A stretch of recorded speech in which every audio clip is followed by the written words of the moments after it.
Toujours en off, hein, Vincent, vous me disiez que c'était important de pouvoir compter sur 12 joueurs. L'année dernière, c'est vrai que Jackie Pérégua avait pioché un petit peu dans les tiroirs durant la saison et il démarrait avec 9 vrais éléments et avec des joueurs comme Étienne de Casamoca qui sont encore scolarisés. C'est vraiment une volonté d'avoir une profondeur de banc importante. La profondeur de banc, je pense que c'est la même que Jackie. La différence, c'est que je suis allé chercher des joueurs d'Anjou Basket et des joueurs de N3. Romain Burelet, c'est un joueur de N3. Le petit Hugo Suard qui est arrivé, qui est le 11e, il joue en N3. Étienne est toujours à l'école. Derrière, j'ai intégré quelques cadets à l'entraînement. J'aimerais en intégrer plus.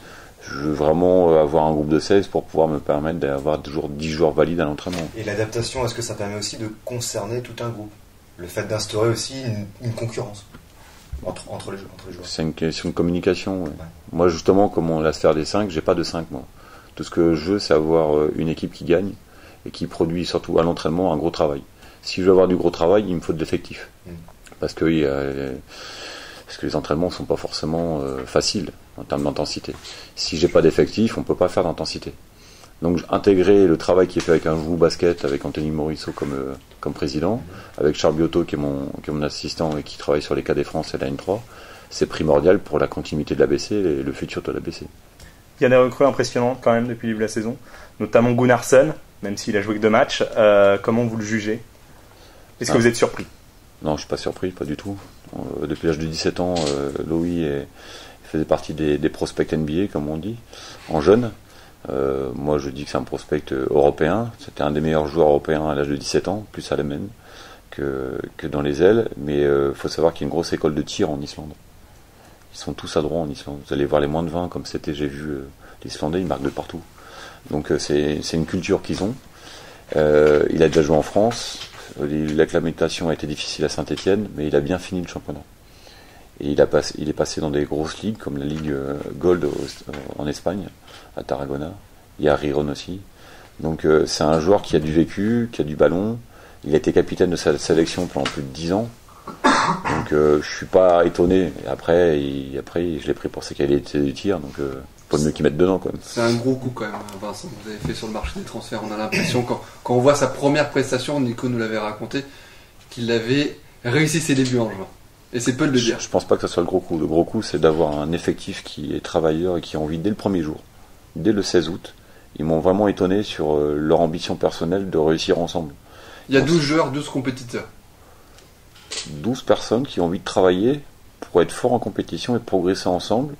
Et je pense que le groupe vit bien. Il y a des signes qui montrent que le groupe vit vraiment bien. Et c'est un gros plus. À la rigueur, c'est même pas moi, c'est eux le gros plus.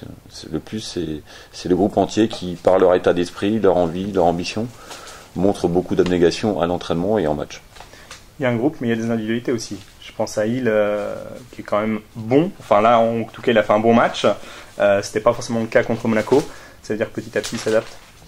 Anthony, il a été blessé pendant la préparation. Il a été élu meilleur centre, meilleur pivot de première division portugaise. Quand on connaît le championnat portugais, on s'aperçoit que c'est un bon championnat sur les 5-6 premières équipes et faible sur les autres. Mais sur les 5-6, c'est vraiment bon. Il a fait que des gros matchs contre les meilleures équipes du Portugal. Quand on regarde ses statistiques sur la saison, et quand on regarde les matchs aussi. Anthony, il faut qu'il s'acclimate à l'arbitrage français, qui n'est pas du tout le même dans les contacts. Il a un peu de mal là-dessus. Mais sa blessure l'a un peu ralenti. On l'a préservé parce que c'était pas grand-chose. Donc il a perdu une dizaine de jours. Et pour récupérer une dizaine de jours, en temps normal, il faut au moins 20-25 jours pour récupérer toutes ses facultés, notamment athlétiques. Donc il va monter en puissance. Si on continue sur les points positifs, parce qu'on fait un peu la revue de détail, on se félicite tous de la grande forme d'Ahmed Fella. On l'a vu vraiment en galère la saison dernière, parce qu'il avait été blessé quand même pendant les 4-5 premiers mois. Là, il est en forme dès le début de la saison. Il fait un gros début de saison avec 16 passes décisives à son actif pour 0 balles perdues. Avoir un meneur quand même de cette expérience-là en National 1, ça se fait de plus en plus parce qu'on sait que la pousse augmente, le niveau de jeu augmente chaque année, mais malgré tout, c'est un gros poids quand même. Ahmed, il a fait d'énormes efforts cet été. Il n'a pas coupé du tout pendant tout l'été. Il est arrivé avec cette envie de prouver que sa blessure et ses multiples blessures l'ont freiné. Et il veut montrer son vrai visage à tout le monde. C'est un garçon qui est adorable, on pourrait penser de temps en temps, l'an dernier, sur certains matchs que j'ai pu voir en vidéo, ont ronchonné. Mais moi j'aime bien quand il ronchonne, c'est positif, c'est-à-dire qu'il est aussi prêt à faire des sacrifices. C'est un joueur qui est important pour le dispositif, pour le mental de l'équipe. J'ai vu Ahmed contre le Bois plonger pour avoir des ballons. Je vois Ahmed à l'entraînement plonger pour avoir des ballons, et ça montre aux plus jeunes que, je l'appelle l'ancien, s'il m'écoute il va pas être content, mais qu'un joueur expérimenté donc puisse encore plonger à l'entraînement pour récupérer un ballon. Et c'est pour ça que je parle la dynamique de groupe est très importante. Et c'est chacun amène sa part. Et c'est là le plus. On va pas se le cacher, hein, Vincent l'a demandé, c'est vrai qu'on a été nombreux, et nous 5 réunis, Fred n'est pas là, à critiquer un petit peu l'apport d'Ahmed Fella, parce qu'avant d'être un joueur, c'est un sacré CV. Et c'est vrai que l'année dernière, il a eu clairement du mal à rentrer dans la saison, même si Nico, tu vas me dire, t'es gentil, mais il a été blessé 6 mois sur 10. Il a été blessé, il a loupé toute la préparation l'année dernière. Hein. On l'avait récupéré en et tant que joueur qu'au mois de apte, janvier, il revenait de se blessure. On l'avait récupéré qu'au mois de janvier et encore il revenait de blessure. Donc je pense qu'on a pu voir Ahmed Fella à peu près en forme seulement à partir du mois de mars. Or ça coïncide pas non plus avec la meilleure période de la BC à ce moment-là. Donc je pense voilà, on redécouvre en tout cas Ahmed Fella, c'est quasiment sa première saison là qu'on fait vraiment. La saison dernière était tellement galère. C'est la recrue. Et non mais c'est vraiment une recrue. Je pense qu'on peut vraiment le considérer comme une recrue. Et c'est vrai que l'année dernière quand on voit les problèmes qu'on a eu au poste de meneur, là 16 passes décisives en 2 matchs. C'est le meilleur de la division et pour 0 balle perdue en plus ça fait un ratio qui est absolument formidable. Si on se tourne peut-être du côté des joueurs qu'on a l'impression en tout cas de l'extérieur qui sont peut-être un peu plus en galère, on pense nous évidemment parce qu'on l'avait déjà évoqué l'année dernière à Thibaut Lonzième. On sait qu'il a été recruté 2 ans cet été, on s'en félicite parce que c'est vrai que c'est un joueur du club. Il avait fait il y a 1 an et demi une fin de saison exceptionnelle avec l'ABC qui était en play-off où il avait vraiment passé un palier et l'année dernière on avait vu qu'il avait un petit peu stagné, même si moi je le disais dans les stats, on trouvait pas malgré tout, il avait fait une saison qui était relativement complète. Là il a un début de saison aussi, il a l'air, j'avais vu en match de préparation, et là, en tout cas j'ai pas vu le match à Blois, mais il a pas des stats exceptionnelles. Est-ce qu'il a un petit problème psychologique à passer encore au niveau au-dessus, Thibaut ? Tous les joueurs ont des progrès à faire, quels que soient les domaines, ça c'est une certitude, lui bien sûr. Thibaut a été bon contre Bois, mais il a été extrêmement malchanceux dans l'arbitrage envers lui. 4 fautes en 7 minutes. Et il y en a 2, il est même pas dans le coup, il est même pas là, quoi. Il est même pas dans les actions, donc il a été extrêmement malheureux là-dessus. Thibaut fait partie, c'est le dernier joueur qui a été blessé, puisqu'on lui a marché sur la cheville en match amical après avoir reçu une bascule, donc il est tombé sur le dos plus la cheville derrière. Il a repris que le 19 septembre. Il a besoin de récupérer du rythme de match. Au début, quand on revient, on est toujours performant, mais après on creuse. Et donc il faut qu'il récupère son physique. Anthony c'est le même cas de figure, mais c'était un petit peu plus tôt. J'ai confiance en Thibaut, c'est pour ça qu'il a été mis 2 fois dans le 5 contre Monaco et contre le Bois. Et moi je le vois au quotidien à l'entraînement, encore ce soir. Il est présent à l'entraînement, donc je sais que c'est un travailleur. Mentalement il a des progrès à faire, mais il en a déjà fait beaucoup pendant la préparation, je trouve. C'est un peu le problème, ça. On le cernait également un petit peu, Thibaut Lonzième. Des fois, il était dans des pics de forme et tout de suite après, il y avait une blessure qui venait un petit peu anéantir tout ça. Ouais, malgré tout, Thibaut, faut quand même dire aussi que c'est un jeune joueur. Hein. On a l'impression que c'est un vieux de la vieille parce qu'il est au club depuis très longtemps, mais c'est vrai que honnêtement, c'est quand même un jeune joueur. Donc voilà quoi. Je pense que aussi rebondira. On espère parce que c'est vrai qu'à l'aile, on en aura besoin parce qu'avec Pierre-Etienne. Ils auront besoin en tout cas d'une belle rotation et ils offrent des possibilités qui sont intéressantes pour l'ABC. C'est surtout que l'année dernière, on lui demandait d'être patron parce qu'on n'avait plus de patron. On a cherché, donc évidemment on cherchait au fond du tiroir.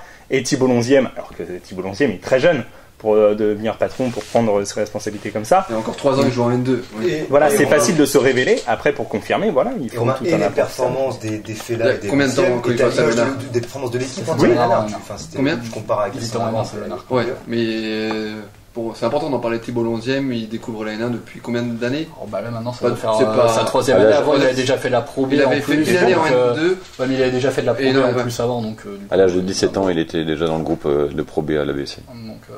Mais il avait des temps de jeu quand même réduits. Après, il est parti. On apprend l'expérience avec l'entraînement au quotidien avec les anciens. Il n'y a qu'à voir Pierre-Etienne Drouot l'année dernière qui avait fait quelques apparitions en Pro et pourtant on a bien vu tout de suite qu'il était arrivé avec un certain potentiel. Il avait quelque chose dans les mains.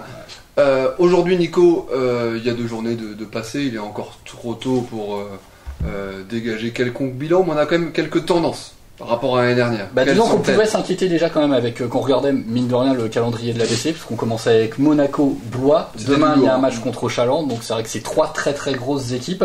Il y a qu'à prendre Chaland de toute manière qui est le prochain adversaire. Ils sont à 2 défaites Chaland, mais ils ont joué Blois et Vichy, qui sont aussi 2 très grosses équipes. Donc Chaland est à 0 victoire, avec mais je pense que Johan de retour Saint-Jean-Boi demain soir. Exactement, je pense que ce sera une exactement, je pense que ce sera quand même une Faut grosse pas lui en équipe. parler, Sébastien Charras. Je pense que tu te prends une baffe. Ouais, c'est clair. Il est parti un peu bisbille.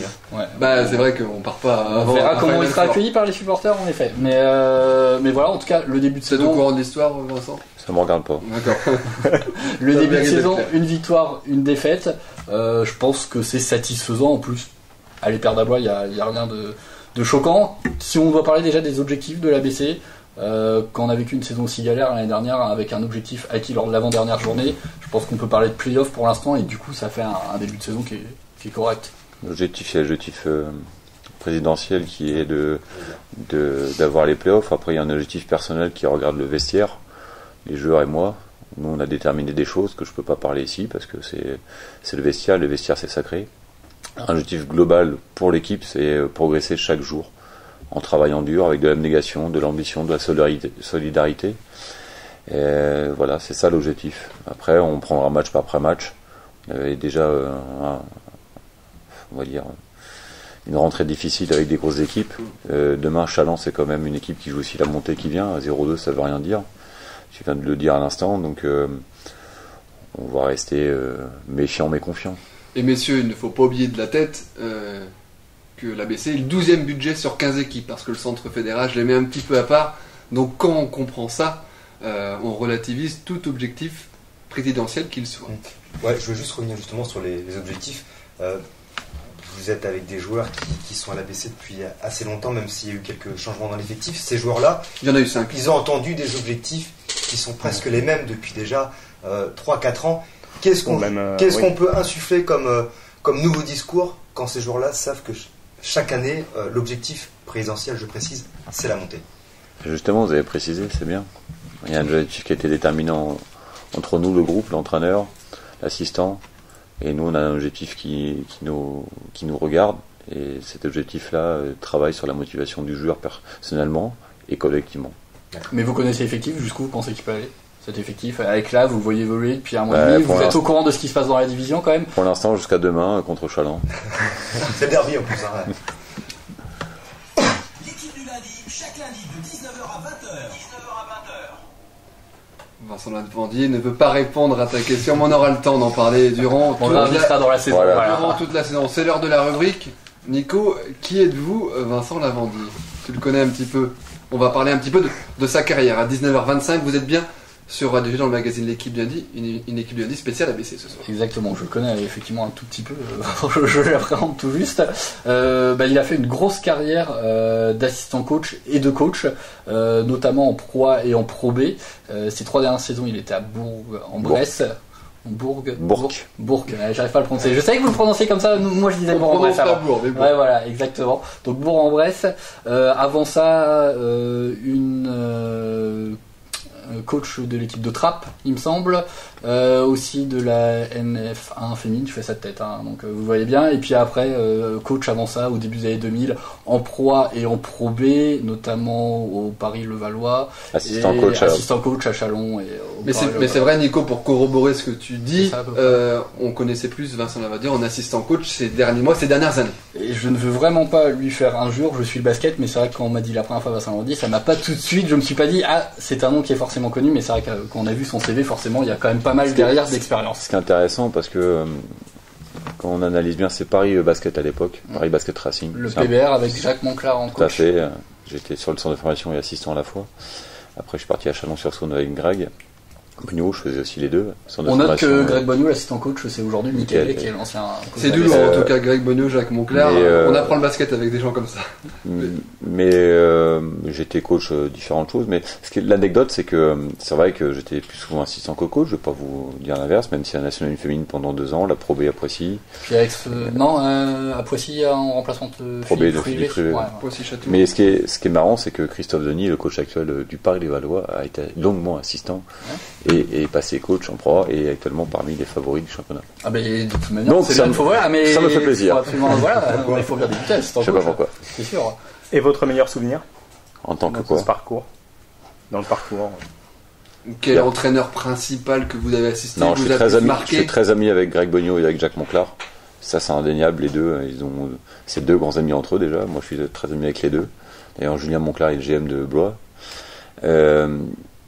Mon plus beau souvenir, je crois que c'est mon équipe nationale 2 à Lagardère, Paris Racing.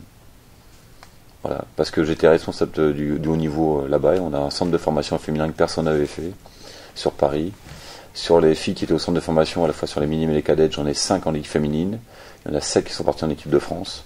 Mon groupe, j'avais un groupe de moins de 21 ans en équipe première. On avait fini 3e du championnat. Et encore maintenant, on s'appelle tous. On est tous contents de se revoir. Je sais que certaines jouent encore ensemble pour le plaisir, même pas parce qu'elles ont obligation d'aller là-bas. Il y en a qui font des kilomètres pour jouer ensemble. Et c'est une année où on a pris énormément de plaisir. Justement, Vincent Lavandier, qu'est-ce que ça vous inspire le basket féminin en France qui prend de plus en plus de place? Qui plus est, on est dans une transition avec l'UFAB après. Où Angers est en Ligue 2. Ce basket féminin qui prend de la place. Et c'est très bien. Je sais pas s'il prend de la place parce que, à mon avis, c'est que Angers, c'est le cas. C'est que l'équipe de France qui prend de la place puisque à Angers, en Ligue 2, il n'y a aucune descente. Cette année, on en reparlera, mais il y a aucune descente. C'est comme en N1, la fédération. En Ligue 1, il y a eu des problèmes aussi. En Ligue 2, il y a des problèmes. En N1, il y a des problèmes. En N2, il y a des problèmes. En F3, il y a des problèmes. Avec beaucoup de clubs qui arrêtent. Est-ce que l'équipe de France n'est pas un peu un faire-valoir par rapport à la réalité, quoi? Alors qui cache la forêt. Si on revient donc sur votre parcours, après 3 saisons comme ça en assistant coach, vous à Bourg et avant ça, vous désiriez vraiment retrouver un poste. J'étais sous contrat à Bourg. J'ai parlé avec le nouveau président qui prenait ses fonctions pour qu'il me libère parce qu'il savait mon ambition et ma volonté. Déjà l'année d'avant, j'avais manqué de partir.